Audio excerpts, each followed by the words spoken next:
Hey, have you seen Beef on Netflix? It's a hilarious but also tragic show that tackles the challenges faced by Asians in America. There's this one line spoken by one of the main characters that really got us thinking. He says, "Western psychology doesn't quite fit with Asian minds."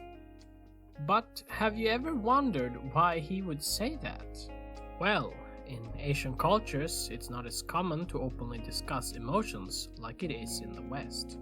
There's the stigma around seeking therapy, which makes people feel like it's a sign of weakness. And on top of that, Asian societies tend to be competitive, so when they face stress or difficulties, they often try to handle it on their own. It's a shame, really. Mental health is simply not talked about enough, and there's this shamefulness attached to talking about it. Some people even believe that supernatural forces are behind their problems.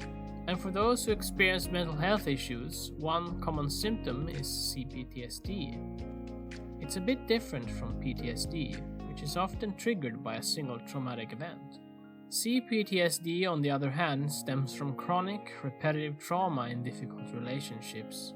A dysfunctional family during childhood is a common example.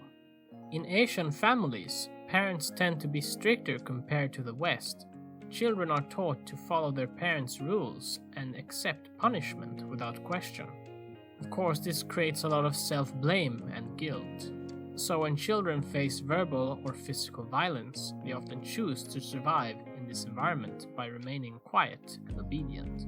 Over time, they internalize this idea that they're responsible for any punishment they receive and believe that their parents' way of discipline is always right. That's why when emotional difficulties arise, they tend to blame themselves and think they're the cause of the problem.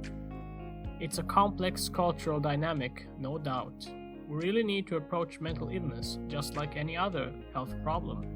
With the right support and treatment, people can recover and lead fulfilling lives. Mental illness deserves understanding and support.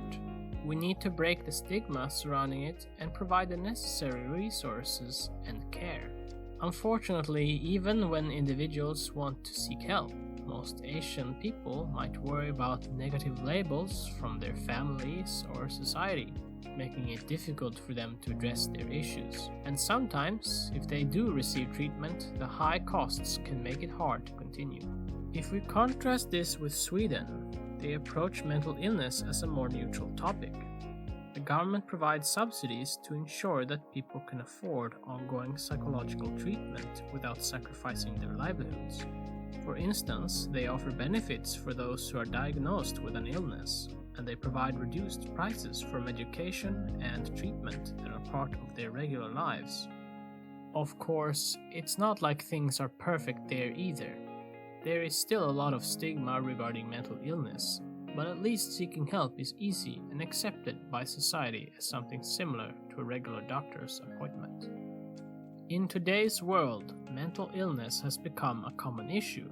We can treat it like we would any other physical illness, something that we can overcome or learn to live alongside in the most sustainable way possible. With the support of others and a society that shows kindness and understanding to those affected, it can be possible. It's crucial to provide appropriate guidance to those in need, helping them overcome their challenges. That's our topic for today. If you want to explore more fascinating subjects, be sure to subscribe to Kuriosom. Vi ses, hej då!